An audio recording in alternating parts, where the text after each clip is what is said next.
Auzubillahiminashaitanirrajim. Bismillahirrahmanirrahim. Ladies and gentlemen, Assalamu alaikum. This is me, Sara Baloch, and I warmly welcome each one of you to yet another live transmission of PSL Season 9. We call it Cadbury Dairy Milk PSL Hangama.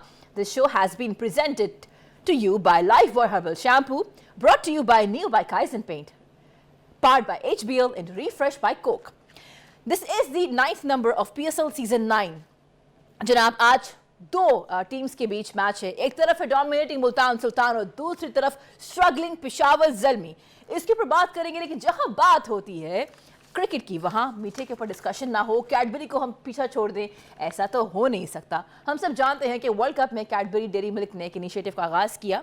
जितनी भी लड़कियां हैं, माएँ हैं, बहनें हैं जो चाहती हैं कि उनके घर की जो बच्चियां हैं वो क्रिकेट में आएँ, आप लोगों के लिए बहुत बड़ी खबर है, क्योंकि कैडबरी डेयरी मिल्क ने ये इनिशिएटिव ठान लिया है कि वो 50 स्कॉलरशिप पूरे पाकिस्तान से फराहम करेंगे। उसके लिए बहुत ईजी मरहला है जो आपको पार करना है। All you have to do is you have to go to www.cadburypakistan.com, जाके रजिस्टर कीजिए, एनरोल कीजिए, और हो सकता है बिकॉज रोज जब मैचेस होते हैं और जैसे ही 100 रन कोई भी टीम ऑन बोर्ड करती है तो कैडबरी डेयरी मिल्क अवार्ड करता है क्रिकेट की स्कॉलरशिप।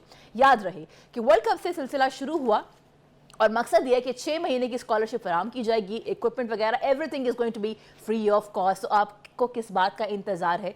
ये जो ख्वाब सोचा है ये पूरा हो सकता है, और ये जो इनिशिएटिव है ये कैडबरी डेयरी मिल्क ने लिया है। हैविंग सेड दैट, जैसे हमने पहले बात की जनाब, हेड टू हेड मैचेस हुए हैं मुल्तान सुल्तान एंड पेशावर ज़ल्मी के बीच में 10। ठीक है जी, हम लास्ट 10 मैचेस की बात कर रहे हैं। मुल्तान सुल्तान पहले भी 8 मैचेस जीता और पेशावर ज़ल्मी 2 जीता। अगर हम इस टूर्नामेंट के एतबार से बात करें तो 3 मैचेस, इससे पहले मैं ये बात करूं, I think we should immediately move towards the point table and then I will move towards my panelist.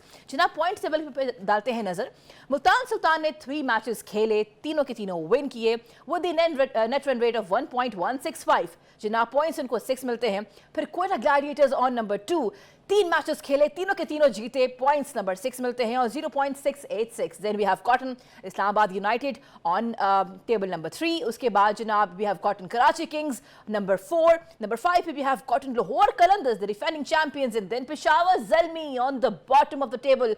Ladies and gentleman, Peshawar Zalmi, यानी एक तरफ जो बॉटम में पेशावर ज़ल्मी है, आज वो स्ट्रगल करते हुए हमें नजर आई है। आज देखते हैं कि वो क्या उभर के सामने आते हैं। और दूसरी तरफ the dominating powerful performance Multan Sultan. With this I have been joined by 2 panellist. जनाब शानदार पैनलिस्ट मेरे साथ होते हैं। I have been learning. एक तरफ है हमारे पास former captain of Pakistani team, welcome करते हैं मिस्टर सलीम मलिक। अस्सलाम वालेकुम जी, गुड इवनिंग। अस्सलाम वालेकुम सारा, कैसी हैं आप? I am all well, alhamdulillah. And then we have gotten the sensational pacer and the former test cricketer Abdul Rauf ji. Assalamu alaikum. वालेकुम सलाम। Good evening gentlemen, कैसे हैं आप लोग?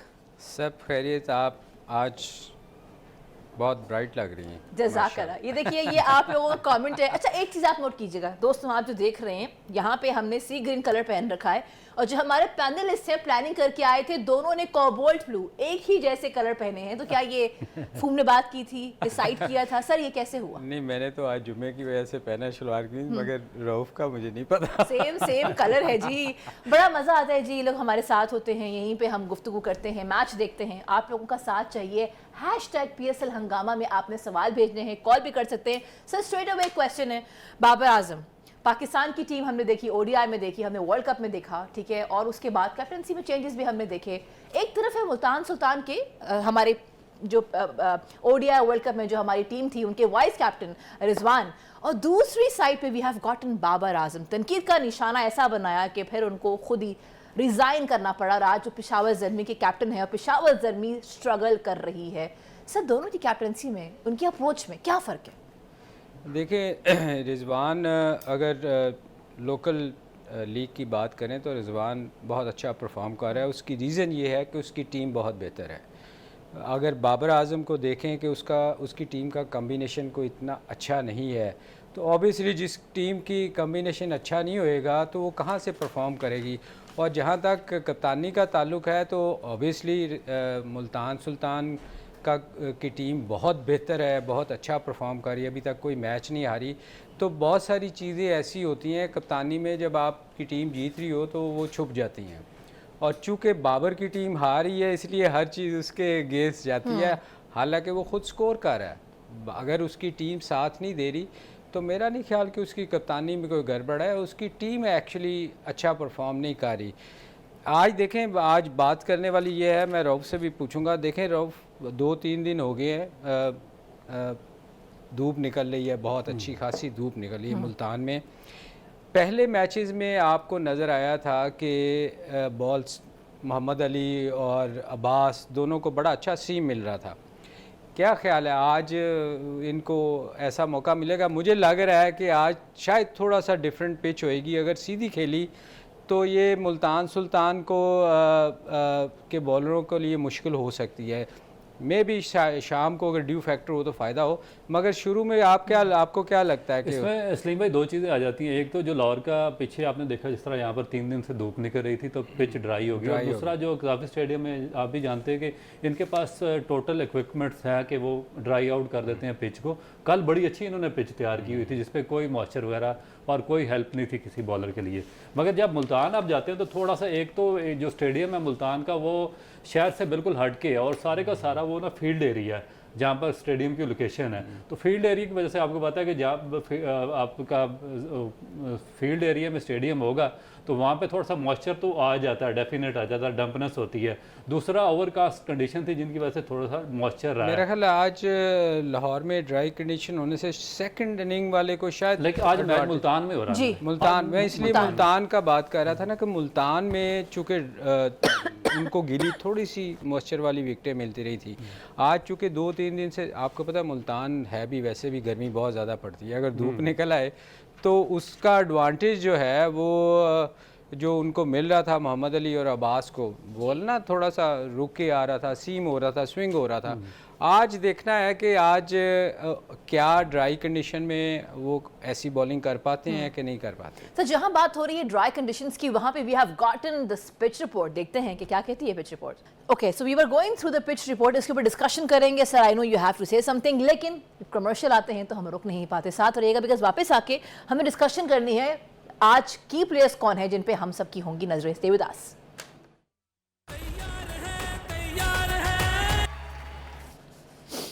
You've been watching our special transmission of PSL Season 9. We call it Cadbury Dairy Milk PSL Hangama. This show has been presented to you by Lifebuoy Herbal Shampoo, brought to you by Neo by Kaizen Paint, powered by HBL and refreshed by Coke. Ladies and gentlemen, we have gotten our 9th match of PSL Season 9 between Multan Sultan and Peshawar Zalmi. Last time जब ये लोग सामने आए थे PSL 2023 में, तो पेशावर ज़ल्मी ने पहले बल्लेबाजी की, 242 रन ऑन बोर्ड किए, 6 विकेटों के नुकसान पे 20 ओवर पूरे खेले, लेकिन मुल्तान सुल्तान आया 19.1 ओवर्स में 244 यानी चेस करके 6 विकेटों के नुकसान पे वो जीत गया था। आज क्या होता है, लगता तो यही है, वक्त और हालात यही बता रहे हैं कि मुल्तान सुल्तान प्रॉमिसिंग है, शायद वो आज फिर से बाजी ले जाए। लेकिन with me here I have been joined by my 2 former cricketers, तो उनसे सवाल करते हैं। जी सबसे पहले I want to ask you about the pitch report. हम देख रहे थे, what is your take on this the pitch report? नहीं, देखिए उन्होंने जो एक्चुअली देखें जो ग्राउंड पे है वो बेहतर बता सकते हैं। हमने जो उनको सुना है उस पर वो बता रहे थे कि डबल पेस पिच खेलेगी, और कुछ स्पॉट उन्होंने दिखाए कि ग्रास है हल्का सा और कहाँ कुछ जगह क्रैक्स हैं। बात यह है कि ये हमें भी नज़र आया पिछले कुछ मैचों में कि थोड़ा सा वो जो बात कर रहे थे वो बात बिल्कुल ठीक थी। कुछ बॉल मोहम्मद अली के अनइवन भी हुए थे, बहुत ज़्यादा बाउंस हुए थे। मे बी वो उस वक़्त मॉइस्चर बहुत ज़्यादा था, मगर मेरा नहीं ख्याल कि अभी इतनी 2-3 दिन जो धूप पड़ी है वो मेरा ख्याल बहुत कड़ाकेदार किस्म की धूप पड़ी है, तो ड्राई कंडीशन होएगी शायद नज़र आए। मगर मेरा ख्याल है कि उस तरह की बॉल शायद ना हो जो पहले 2-3 मैचों में नज़र आई। मगर इवन दो मुल्तान की टीम पेशावर से बहुत बेहतर टीम है, और मेरा ख्याल है कि एज जो है वो मुल्तान को ही है। पहले बल्लेबाजी को एज है या बॉलिंग को है? देखिए सेकंड इनिंग में हमेशा मॉइस्चर का एडवांटेज तो होता है, मगर जो नज़र आ रहा है कि अगर थोड़ा सा भी मॉइस्चर हो तो मोहम्मद अली और वो जो हैं अब्बास वो बहुत उस चीज़ से फ़ायदा उठाते हैं। अरे वाह, जहाँ ये बात हो रही है वहाँ पे भी हैव गॉटन आवर कॉलर, तो देखते हैं कौन है हमारे साथ। अस्सलाम वालेकुम, गुड इवनिंग जी। वालेकुम अस्सलाम। कौन बात कर रहे हैं और कहाँ से बात कर रहे हैं? मैं जाहिद बात कर रहा हूँ कोयटा से। अरे वाह, कोयटा से। सवाल किससे करना चाहेंगे? मेरा दोनों जो पैनलिस्ट हैं हमारे, इनसे सवाल है, क्योंकि बात हो रही है पीएसएल की, लेकिन मैं पाकिस्तानी टीम के बारे में पूछना चाहूंगा कि एक तवील अरसा हो गया वर्ल्ड कप में भी, लास्ट T20 में भी, और अब जो सीरीज आई है उसमें भी पाकिस्तानी टीम स्ट्रगल करती हुई क्यों दिखाई दे रही है? कंटिन्यू स्ट्रगल है, स्ट्रगल है, स्ट्रगल है। तो क्या कोई इसके पीछे कोई स्पेसिफिक रीजन है या सिलेक्शन की गलती है? ठीक है, थैंक यू जी। आप ऑन एयर हमारा सवाल का जवाब सुन सकते हैं। Thank you for calling sir. What is your take on it? देखिए, इसमें बात यह है कि जब आपका क्रिकेट बोर्ड स्टेबल नहीं होगा तो पाकिस्तान की टीम भी स्टेबल नहीं होगी और स्ट्रगल करेगी। और पीछे आप देखें अगर 2 साल में तो काफ़ी ज़्यादा हमारे चेयरमैन चेंज हुए हैं, मैनेजमेंट कमेटी चलती रही है, 3 चेयरमैन चेंज हुए हैं। उसकी वजह से जो हमारा सारा डोमेस्टिक का सिस्टम था वो लड़खड़ाता रहा, कोई सिस्टम बन नहीं सका। 4 साल पहले एक ऑस्ट्रेलियन स्ट्रक्चर हम लेकर आए थे 5 टीमों का, उसके बाद फिर उसको चेंज किया, फिर रीजनल स्ट्रक्चर आया, फिर उसको ख़त्म किया, फिर डिपार्टमेंट साथ इन्वॉल्व हुए, उससे पहले डिपार्टमेंट्स को निकाल दिया गया था। तो ये सारी जो चीज़ें हैं इन्होंने कास्ट किया पाकिस्तान टीम की परफॉर्मेंस पर, क्योंकि जब आपका प्रॉपर फंक्शन होगा सिस्टम ग्रास रूट पे और आपका डोमेस्टिक का फर्स्ट क्लास स्ट्रक्चर स्ट्रॉन्ग होगा, आपकी पाकिस्तान की टीम की परफॉर्मेंस भी स्ट्रॉन्ग होगी और टेस्ट मैच और वनडे की उतनी स्ट्रॉन्ग टीम बनेगी। मगर ये सारा जो क्योंकि सिस्टम हमारा सफ़र करता रहा तो इस वजह से हमारी जो परफॉर्मेंस है वो भी डिक्लाइन का शिकार ही है। टेस्ट में, वनडे में हमारी टीम भी नहीं बन सकी। फिर जो पाकिस्तान क्रिकेट बोर्ड में भर्तियाँ थी वो बार बार चेंजिंग होती रही, कभी एक चीफ सेलेक्टर आ रहे थे, कभी दूसरे आ रहे थे, कभी तीसरे आ रहे थे। उसके बाद फिर टीम में भी शफलिंग इसी तरीके से होती रही है। तो ये चीज़ें होती हैं कि जब आपका सिस्टम फंक्शन प्रॉपर कर रहा हो, आपका क्रिकेट बोर्ड स्ट्रॉन्ग हो, इदारे मजबूत हों, स्टेबल हों, तो उसके बाद आपकी जो परफॉर्मेंस होती है वो भी बेहतर होना शुरू हो जाती है। मेरे ख्याल सिलेक्शन भी रऊफ़ कोई इतनी मज़ेदार नहीं हुई। आप देखें ना, आप अकॉर्डिंग टू दिस जहाँ भी आप जा रहे हैं, ऑस्ट्रेलिया में जा रहे हैं, जैसे न्यूजीलैंड में गए थे, तो वहाँ के हिसाब से हमने सिलेक्शन भी नहीं की। हमने कुछ लोग ऐसे लेके गए जो डोमेस्टिक में, तो इनको देखना ये चाहिए कि हमारी डोमेस्टिक क्रिकेट जो है वो वहाँ बाउंस नहीं होता। वहाँ ज़्यादातर प्लेयर वो कामयाब हैं ऑस्ट्रेलिया में जो बैकफुट पे खेलते हैं। चूँकि हमारे यहाँ बाउंस नहीं होता, हम हर बॉल फ्रंट फुट पे जाते हैं, तो वहाँ मुश्किल होती है। तो मेरा ख्याल है आप देखें ना, कुछ लड़के ऐसे भी लेके गए जिनकी 2-2 की एवरेज है। तो ये सिलेक्शन जो है ना, ये सिलेक्शन भी बड़ा मैटर करता है कि आप जहाँ भी टूर कर रहे हो, इंग्लैंड का आ रहे हैं, जिस जगह भी टूर कर रहे हैं, आपको उसके मुताबिक टीम को सिलेक्ट करना चाहिए और प्लेयर की एबिलिटी को आपका पता होना चाहिए, आपका विजन होना चाहिए कि यार ये प्लेयर किस कंडीशन में अच्छा खेल सकता है। वो हमारे यहाँ होता क्या है कि वो बेट चार्ज जिसको कहते हैं ना, कि वो जो लड़के बस सिलेक्ट कर लेते हैं, उस मतलब समझ बूझ होती है। लेकिन सलीम भाई इसमें देखें दूसरी चीज़ इंपॉर्टेंट ये है कि हमारा जो सारा पूरा सिस्टम है वो एक मजाक बना रहा है। आप देखें कि एक हमारे जो नेशनल टीम के कोच थे, डायरेक्टर जो मिकी आर्थर थे, वो लंदन में बैठे हुए कोचिंग कर रहे थे। पाकिस्तान की टीम यहाँ पर खेल रही है। एशिया कप से 2 दिन पहले उन्होंने आगे श्रीलंका में टीम को ज्वाइन किया, उनको पता ही नहीं टीम कौन सी है। फिर एशिया कप से पहले हमने चीफ सेलेक्टर को चेंज कर दिया, उन्होंने अपनी टीम अनाउंस की। उसके बाद ड्यूरिंग द वर्ल्ड कप आपका फिर चीफ सेलेक्टर चेंज हो गया, फिर ऑस्ट्रेलिया में नया सेलेक्टर आ गया, फिर आपकी कोई पॉलिसी नहीं थी। तो ये जो इनकंसिस्टेंसी है, किसका कसूर है? ये बेसिकली तो हायर अथॉरिटीज़ का कसूर है जिन्होंने नॉमिनेट किया था। ये तो देखे ना, जो चेयरमैन आता है ये उसकी रिस्पॉन्सिबिलिटी है ना कि इन चीज़ों को देखे। चूँकि जो पहले 3 चेयरमैन आए हैं उन्होंने ये चीज़ें करते रहे हैं, तो मेरा ख्याल ये उनको देखना चाहिए। अब इंशाल्लाह चेंज आएगी। बिल्कुल, पाकिस्तानी टीम की सिलेक्शन की ऊपर बात हो रही है, कॉम्बिनेशंस की ऊपर बात करें। याद रहे कि बाबर आजम की कैप्टनसी जिस तरीके से उनसे ली गई थी, कहा यह जाता है कि रिजाइन किया गया था, लेकिन वो जो भी सिनेरियो से हम उससे वाकिफ ही हैं। आज बाबर आजम क्या करने वाले हैं, क्या कॉम्बिनेशन होगा, इस पर बात होगी।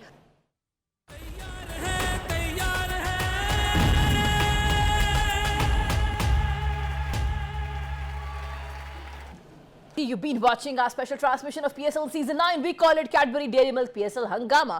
This show has been presented to you by Lifebuoy Herbal Shampoo, brought to you by Neo by Kaizen Paint, powered by HBL and refreshed by Coke. जनाब, अभी हमने देखा टॉस जीत के बाबर आजम ने कहा कि हम आज पहले बल्लेबाजी करेंगे। Sir, do you think this decision is wise?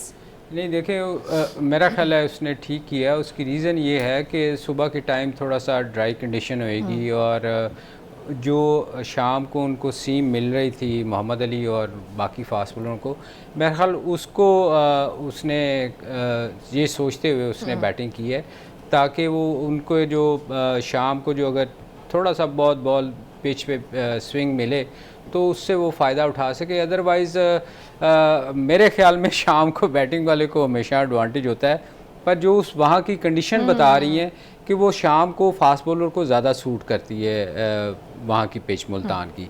तो मेरे ख्याल ये सोचते हुए उसने बैटिंग की है और मेरे ख्याल सही ठीक डिसीजन लिया उसने। अच्छा, जहाँ पे हम बात कर रहे हैं टॉस जीत के बल्लेबाजी की, वहाँ याद रहे कि मुल्तान सुल्तान ने तीनों के तीनों मैचेस जीते हैं, पेशावर ज़ल्मी ने 2 खेले हैं, एक भी नहीं जीता है। तो आज इनमें इनकी जो प्लेइंग 11 है उसमें 4 चेंजेस हैं जी।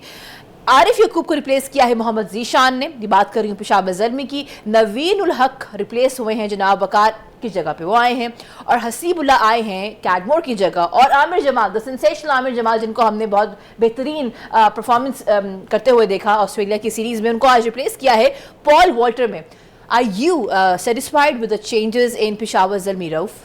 देखिए, पाकिस्तान ये जो पेशावर की टीम है, इन्होंने पिक तो बड़े अच्छे किए थे। जितने भी पाकिस्तान के टॉप क्लास यंगस्टर्स थे इन्होंने पिक किए हैं, जिसमें साइम अयूब है, हारिस है, हसीबुल्लाह है, उसके बाद आमिर जमाल है, मगर अनफॉर्चुनेटली इनसे परफॉर्म नहीं हुआ। अब जो 4 चेंजिंग करना, मेरा ख्याल है कि थोड़ा सा पैनिक बटन इनमें आया है, क्योंकि आप दूसरी तरफ मुल्तान की बॉलिंग लाइन देखें तो वो बहुत ही स्ट्रॉन्ग और अग्रेसिव बॉलिंग लाइन है, और जो कंडीशन थी उनको बहुत ज़्यादा उन्होंने अपने हक में यूटिलाइज़ किया। ये यहाँ पर इनका कोई सीजनल कंपेनर है नहीं जो बॉलिंग है इसकी पेशावर की उसमें। अब सेकंड टाइम इन्होंने फर्स्ट बैटिंग चूज़ की है पेशावर ने, मगर इनको ये डिफेंड करना पड़ेगा इनकी बॉलिंग को। और इनकी बॉलिंग में आज जो 2 नाम शामिल हुए हैं, जिसमें वॉल्टर आया उसकी आमिर जमाल की जगह पे, और उसके बाद जो नवीन उल हक आए हैं, ये काफ़ी अरसे से अपनी अपनी टीमों के लिए इनका जो परफॉर्मेंस है बहुत अच्छा है। थोड़े से एक्सपीरियंस प्लेयर हैं ये थोड़ा सा बॉलिंग उनका यूनिट है उसको स्ट्रॉन्ग कर देंगे। मगर उसके बावजूद जो है आपकी टीम पेशावर वाली, इनका बॉलिंग यूनिट बहुत ज़्यादा स्ट्रॉन्ग है, और ये इसीलिए मेरा ख्याल है कि बाबर आजम ने बैटिंग भी पहले चूज़ किया, क्योंकि दूसरे अगर सेकंड टाइम में ये बैटिंग करता पेशावर तो उसमें उनके जो एक्स्ट्रा हेल्प मिलती, उनके जो फास्ट बॉलर्स हैं मोहम्मद अली या अब्बास है या बिली को, तो इसमें मेरा ख्याल है कि अच्छा डिसीजन एक तो पेशावर ने किया। मगर अब क्वेश्चन मार्क ये है कि क्या ये जो इनकी बॉलिंग लाइन है, जो कि पिछले मैचेस में डिलीवर नहीं कर सकी और आज 2 चेंजेस आई हैं उनकी बॉलिंग में, ये जितना भी टोटल करते हैं, क्या उसको डिफेंड करने में ये कामयाब होते हैं या नहीं? मगर रऊफ ये होता ये है ना कि आप ये देखो ना कि जब टीम जीत रही होती है ना तो बहुत सारी चीज़ें छुप जाती हैं। आप उसकी चूँकि टीम जीत नहीं रही तो एक तो उनका कम्बिनेशन भी अच्छा नहीं था, इसलिए मेरा ख्याल जो उसने चेंजेस किए हैं उनसे उनको एडवांटेज नवीन के आने से वो उसको हम देखते रहे हैं, अफ़गानिस्तान से बड़ी अच्छी बॉलिंग करता था। अच्छा। तो मेरा ख्याल है उसको शाम की कंडीशन में, वो आपको याद है वो शाम की कंडीशन में वो बड़ी अच्छी वर्ल्ड कप में उसने बॉलिंग की थी। तो मेरा ख्याल उसको फ़ायदा होएगा और ये आज का मैच थोड़ा सा बेहतर नज़र आएगा आपको। अच्छा, जहां हम बात करें आज के मैच की, वहां पे मैं देख रही हूँ सोशल मीडिया की हम बात करें, beat ODI beat world cup, तनकीद का निशाना किसी को अगर बहुत ज़्यादा बनाया गया, there has been Babar Azam only. Sir, आज भी एक सवाल है, बाबर आजम की अगर हम T20 इंटरनेशनल के टोटल देखें, 44 नंबर ऑफ मैचेस खेल रखे हैं और इनकी 128 की जो है वो एवरेज है। Okay, so we have to move towards the commercial break. वापस आते हैं, डिस्कशन होगी बाबर आजम पे। कीप वॉचिंग PSL हंगामा, powered by HBL and refreshed by Coke. We were actually discussing on Babar Azam's captaincy, also उनका strike rate, कि उनके बारे में एक धूम सी मची हुई है, not something to be proud of, लेकिन एक नेगेटिविटी है जो नहीं होनी चाहिए। लोग तनकीद करते हैं कि जी स्ट्राइक रेट कम है, 128 है, जबकि T20 इंटरनेशनल उन्होंने इन टोटल 44 खेले हैं। सर, आपसे ब्रेक पे जाने से पहले सवाल किया था मैंने कि बाबर आजम अपने लिए खेल रहे हैं, टीम को कॉम्बिनेशन पे काम नहीं कर रहे हैं। ये टीम की नाकामी पेशावर ज़ल्मी की, क्या इसका जिम्मा सिर्फ और सिर्फ बाबर आजम पे जाता है? देखिए, वो बड़े बेवकूफ़ लोग हैं जो बाबर पे क्रिटिसाइज़ करते हैं। आपके पास पाकिस्तान में सिर्फ एक बहुत बाबर आजम ही है जो आपका प्लेयर है, बाकी तो सब स्ट्रगल कर रहे होते हैं। कोई आता है कोई जाता है, उसकी जगह रिप्लेसमेंट भी अगर किसी को कर रहे हैं तो मेरा ख्याल है वो जाहल लोग हैं जो उसकी क्रिकेट पे क्रिटिसाइज़ करते हैं। कप्तानी तो उसने वैसे ही छोड़ दी है, तो मेरा ख्याल है जो लोग भी उसको क्रिटिसाइज़ करते हैं वो मेरा ख्याल है वो चाहते नहीं कि पाकिस्तान में कोई प्लेयर रहे। एक बात, वो एक प्लेयर है जो पाकिस्तान का सबसे अच्छा करता है, दुनिया टॉप रैंकिंग में उसके नाम है हर तीनों फॉर्मेट में, तो और उससे ज़्यादा उससे क्या एक्सपेक्टेशन करते हैं आप? वो क्या चाहते हैं कि वो बाहर हो जाए टीम से, फिर खुश होएंगे लोग? अच्छा, इसमें सलीम भाई एक और चीज़ मैं ऐड करूंगा। देखें कि पाकिस्तान ने पिछले जो 2 डिकेड्स हैं, सबसे जो फाइनेस्ट प्रोडक्ट पाकिस्तान ने डेवलप किया क्रिकेट बोर्ड ने, वो बाबर आजम है, जिसको ना सिर्फ पाकिस्तान बल्कि पूरी दुनिया में जितने भी यंगस्टर्स हैं वो एक रोल मॉडल के तौर पर उसको लेते हैं। नंबर 2, आप उसके देखें कि उसने T20 में 10,000 रन कर दिए, फर्स्ट पाकिस्तानी बन गया। उसके बाद अगर आप उसके जो लिस्ट ए के मैचेस देखें और वनडे मिला के उसके 14,000 प्लस रन और 56 की उसकी एवरेज है। उसके बाद अगर आप T20 इसका टेस्ट मैचेस और फर्स्ट क्लास उसके मिलाकर देखें तो उसमें भी 150 शॉट्स ऑफ 10,000 है वो। तो मेरा ख्याल है कि इससे ज़्यादा बड़ी अचीवमेंट और आपको क्या चाहिए कि इतने से शॉर्ट कैरियर में उसने तीनों फॉर्मेट में 10,000 प्लस रन कर दिए हैं। तो आपको मेरा ख्याल कि अभी स्टिल पाकिस्तान हम लोग उसी पे तनकीद कर रहे हैं। ये देखना भी ये चाहिए कि उसको क्रिटिसाइज कौन कर रहा है। दुनिया के सारी दुनिया में उसकी तारीफ़ की जाती है, जो जितने भी बड़े बड़े प्लेयर हैं उसके साथ वो उसकी तारीफ़ कर रहे होते हैं, तो क्रिटिसाइज कौन करता है ये भी तो देखे ना आप। सर बात हो रही है कि स्ट्राइक रेट मेंटेन अच्छा नहीं कर पा रहे अपना। देखें स्ट्राइक रेट तो ये जो थोड़े मैचेस वगैरह खेलेंगे इनका स्ट्राइक रेट बेहतर होगा। जिस तरह कल उसका अकील हुसैन का 400 का स्ट्राइक रेट था। अच्छा जहाँ ये बात हो रही है वहाँ पे बाबर आजम की हमने बात की है जनाब। इस टूर्नामेंट में 2 मैचेस खेल रखे हैं, रन्स 140 ऑन बोर्ड किए हैं, हाईएस्ट स्कोर 72 रहा है, एवरेज 70 की रही है और स्ट्राइक रेट 150.53 का रहा है। आज are you supporting team Peshawar Zalmi जो बॉटम पे है या the one who is on the top Multan Sultan? Sir देखिए बज़ाहिर तो मुल्तान बहुत अच्छी टीम है, मगर ये 3 प्लेयर जो हैं सैम अयूब, बाबर और मोहम्मद हारिस, ये पहले 6 ओवर बड़े वाइटल हैं क्योंकि इनमें आपको समझ आ जाएगी। क्योंकि अगर तो बॉल थोड़ा सा सीम हुआ या स्विंग हुआ तो पेशावर के लिए मुश्किल होगी, अदरवाइज मुल्तान। मैं सिर्फ एक ही बात करूंगा, आप सिर्फ खुशदिल शाह को देखूंगा कि आज के मैच में कितने क्या ड्रॉप करते हैं, इम्प्रूव किया है कि नहीं। हाँ, we will be keeping an eye on Khushdil Shah's catches क्योंकि इस टूर्नामेंट में कैचेस के ऊपर बहुत ज्यादा तबसरा हो रहा है। कीप वॉचिंग, आपसे मुलाकात होगी पोस्ट मैच 11 to 12। अपना ख्याल रखिएगा। जाते जाते एक बार फिर पाकिस्तान जिंदाबाद।